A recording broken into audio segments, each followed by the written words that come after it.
Assalamualaikum warahmatullahi ta'ala wabarakatuh. Waalaikumsalam warahmatullahi wabarakatuh. Alhamdulillah, alhamdulillahi rabbil alamin, wa bihi nasta'inu ala umuri dunya waddin, wassalatu wassalamu ala rasulillah Muhammad ibn Abdullah wa ala alihi wa sahbihi wa man tabi'ahum bi ihsan. Jamil muhtaramin, para asatid, para guru, sepuh, ini sepuh yang dirahmati Allah Subhanahu wa Ta'ala. Tak lupa yang terhormat tamu-tamu baginda Rasulullah Sallallahu Alaihi Wasallam yang semuanya hadir di majelis ini, insya Allah menjadi kebanggaan baginda Rasulullah Sallallahu Alaihi Wasallam.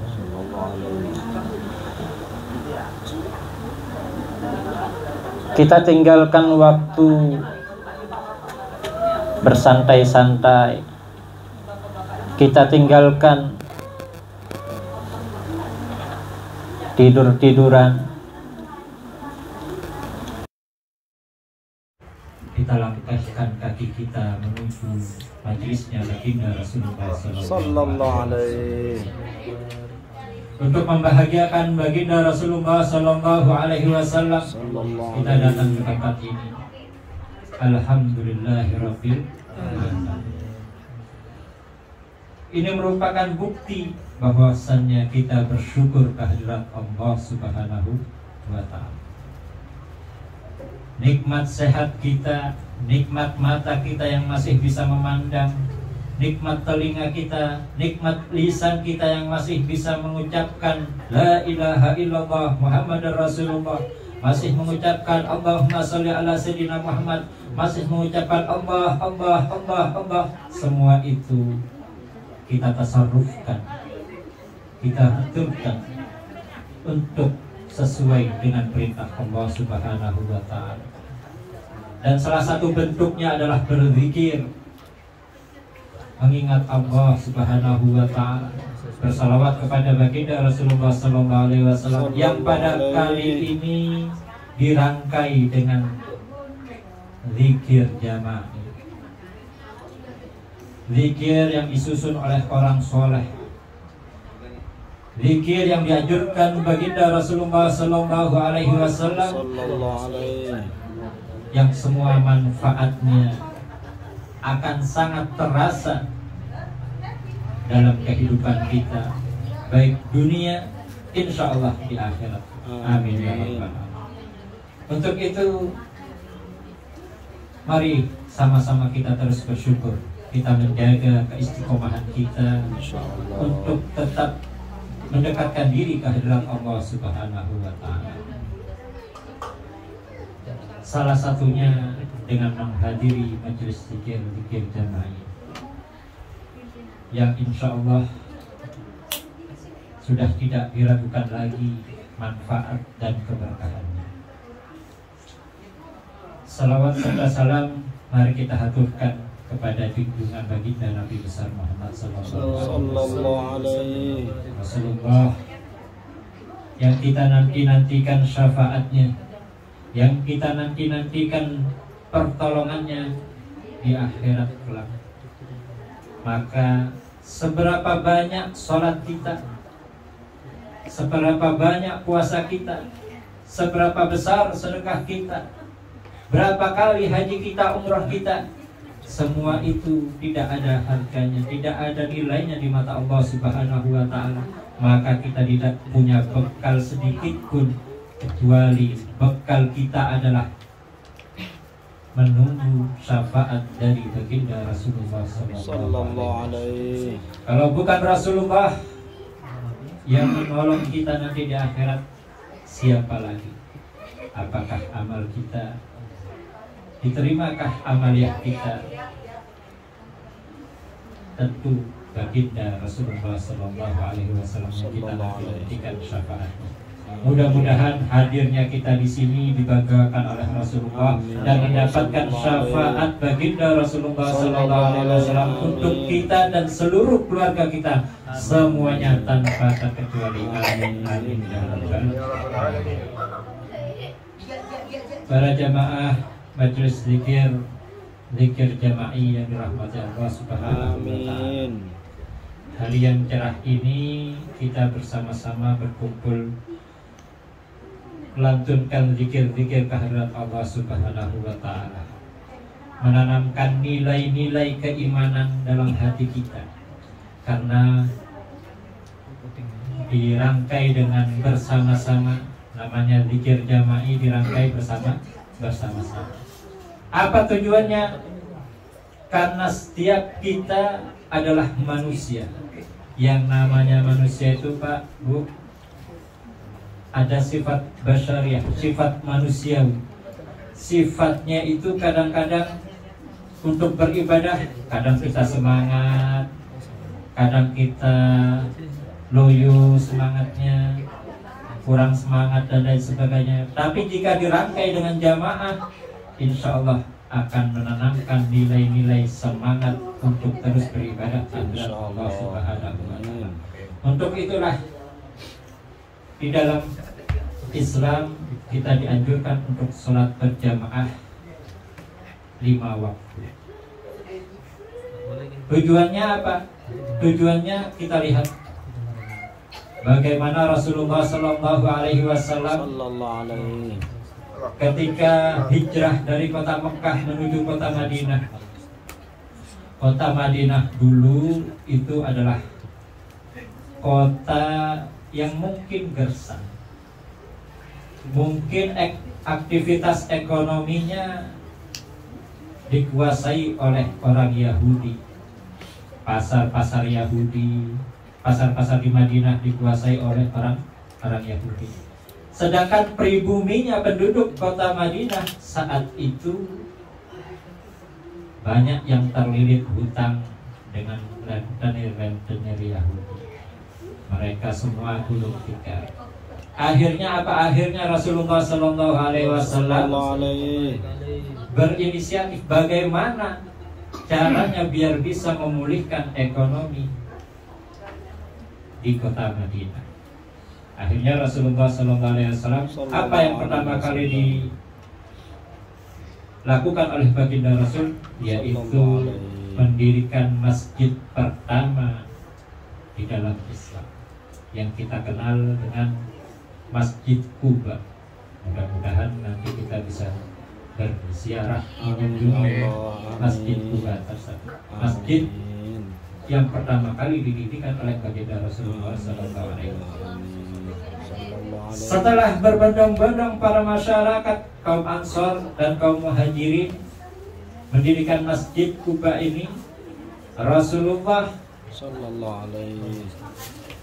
mewajibkan untuk seluruh umatnya, baik kaum Ansor, kaum Muhajirin, untuk sholat berjamaah 5 waktu.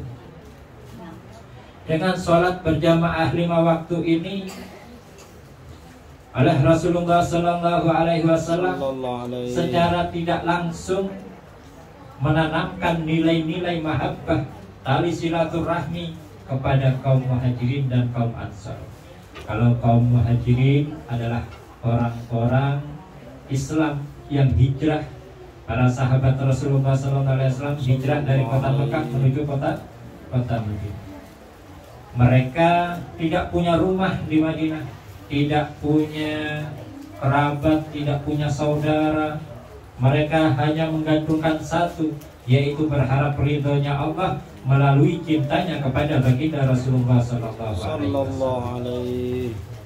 Bahkan harta-hartanya, bahkan ada keluarganya yang ditinggalkan di kota Mekah demi untuk mengikuti langkahnya baginda Rasulullah Sallallahu Alaihi Wasallam. Maka yang namanya perantau, mungkin di Balikpapan ini rata-rata perantau, gitu tadi. Rata-rata perantau. Maka kita bisa merasakan bagaimana sulitnya dulu pertama kali kita merantau ke kota Balikpapan.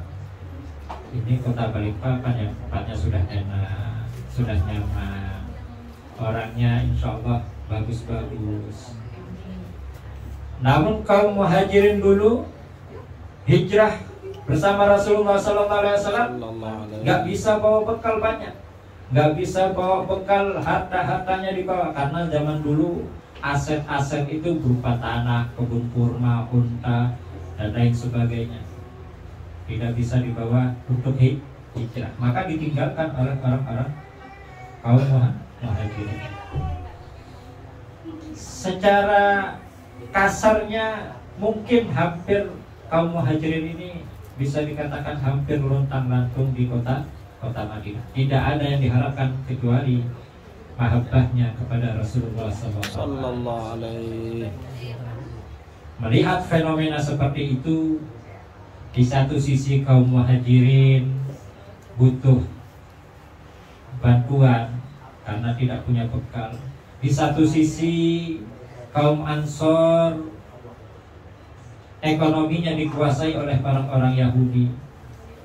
Maka Rasulullah SAW pertama kali mendirikan masjid. Kemudian yang kedua langkahnya adalah mewajibkan seluruh kaum muhajirin dan ansar untuk sholat berjamaah di masjid. Kemudian apa yang terjadi setelah dua hal tersebut dilakukan oleh Rasulullah SAW? Hal yang ketiga adalah Rasulullah memanggil semua kaum muhajirin dan kaum ansar. Dibanggakan oleh baginda Rasulullah SAW kaum ansar yang telah menyambut begitu meriah orang-orang Islam, sahabat baginda Rasulullah SAW dari Mekah. Maka ketika dikumpulkan, apa yang dilakukan oleh Rasulullah SAW? Dikumpulkan, wahai kaum muhajirin dan kaum ansar, kalian adalah bersaudara. Silahkan kaum ansar untuk mengambil kaum muhajirin, jadikan rebutan kalian untuk mengambil, jadikan kaum muhajirin sebagai saudara kalian. Maka seketika itu juga para kaum ansar rebutan untuk mengambil kaum muhajirin. Ada yang diambil satu, ada yang ambil dua, dibawa pulang ke rumahnya. Yang punya 2 rumah diberikan 1 rumah, yang punya kebun kurma diberikan kebun kurma setengah-setengah, yang punya harta dikasihkan setengah-setengah, dan lain sebagainya. Itu karena kecintaan pada baginda Rasulullah SAW. Maka setelah itu Rasulullah SAW memanggil beberapa sahabat, diantaranya Utsman bin Affan, Abdurrahman bin Auf, orang-orang yang pandai untuk berniaga, untuk berdagang, karena mereka ini, beliau ini adalah sahabat Rasul, pedagang yang unggul, pengusaha sukses. Makanya Sayyidina Utsman itu sampai saat ini, detik ini, asetnya masih mengalir, bermanfaat untuk kaum muslimin, baik itu kebun kurmanya, sumurnya, dan lain sebagainya. Dipanggil para sahabat, maka dipertemukan dengan kaum Ansar. Ini sahabat saya Utsman bin Affan dan Sayyidina Abdurrahman bin Auf akan saya perintahkan untuk berjualan di pasar Madinah. Maka kaum Ansar memberikan modal yang banyak. Apa kata beliau? Kami tidak butuh modal yang banyak, berikan kami sekian, sedikit saja untuk modal kami berniaga di pasar Madinah. Akhirnya subhanallah, setelah beberapa bulan dan 1,5 tahun, Rasulullah SAW bisa memutarbalikkan ekonomi kota Madinah dikuasai oleh kaum muslimin. Kenapa tidak? Karena barokahnya sholat, berjamaah di masjid, saudara yang satu dengan yang lain yang awalnya tidak kenal menjadi kenal, yang sudah kenal menjadi akrab, yang sudah akrab menjadi saudara. Kalau sudah ditumbuhkan mahabbah seperti ini, maka tidak ada yang bisa memisahkan mereka, sehingga segala sesuatu ditasarrufkan di antara mereka. Yang butuh sesuatu beli kepada kaum muslimin, yang butuh hal lain juga membelinya kepada kaum muslimin. Inilah yang ditanamkan oleh Rasulullah SAW ketika mewajibkan para sahabatnya untuk sholat berjamaah. Maka perdagangan saat itu, perputaran uang hanya berputar di kaum muslimin, sehingga dalam jangka waktu 1,5 tahun Rasulullah bisa mengembalikan kejayaan ekonomi umat Islam di kota Madinah. Barokahnya apa? Barokahnya sholat berjamaah. Ini baru dari sisi ekonomi, belum lagi dari sisi-sisi yang lain, sosial, budaya dan lain sebagainya, manfaat dan barokah dari sholat berjamaah. Oleh karenanya kita usahakan, berat memang, berat, tapi yang namanya setan membisiki kita itu luar biasa sekali. Harus kita lawan. Kita lewat setan itu sehingga kita bisa melaksanakan ibadah sesuai yang diperintahkan oleh Allah Subhanahu wa Ta'ala. Itulah sedikit hikmah kenapa Allah Subhanahu wa Ta'ala membuat syariat Islam dengan sholat berjamaah, karena manfaatnya yang begitu luar biasa. Itu dari segi ekonomi. Kita bayangkan jika di Indonesia ini umat Islamnya sholatnya seperti di sholat di Masjid Nabawi atau Masjidil Haram di Makkah. Ketika azan dikumandangkan, semuanya berbondong-bondong menuju masjid, maka kembali beraktivitas seperti biasa.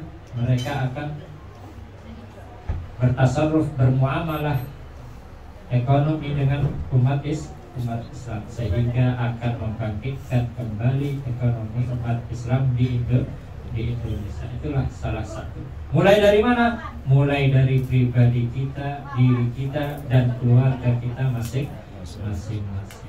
Mudah-mudahan Allah Subhanahu wa Ta'ala memberikan kita inayah, amin, untuk tetap istiqomah sholat berjamaah, amin, yang pahalanya luar biasa sekali, yang insya Allah kalau sholat jamaah pasti diterima oleh Allah Subhanahu wa Ta'ala. Mudah-mudahan kita selalu diringankan oleh Allah untuk melaksanakan ibadah, mendekatkan diri kepada Allah Subhanahu wa Ta'ala, sehingga kita dapat meninggal mati dalam keadaan husnul khotimah. Amin ya rabbal alamin. Wabillahi taufiq wal hidayah. Assalamualaikum warahmatullahi wabarakatuh.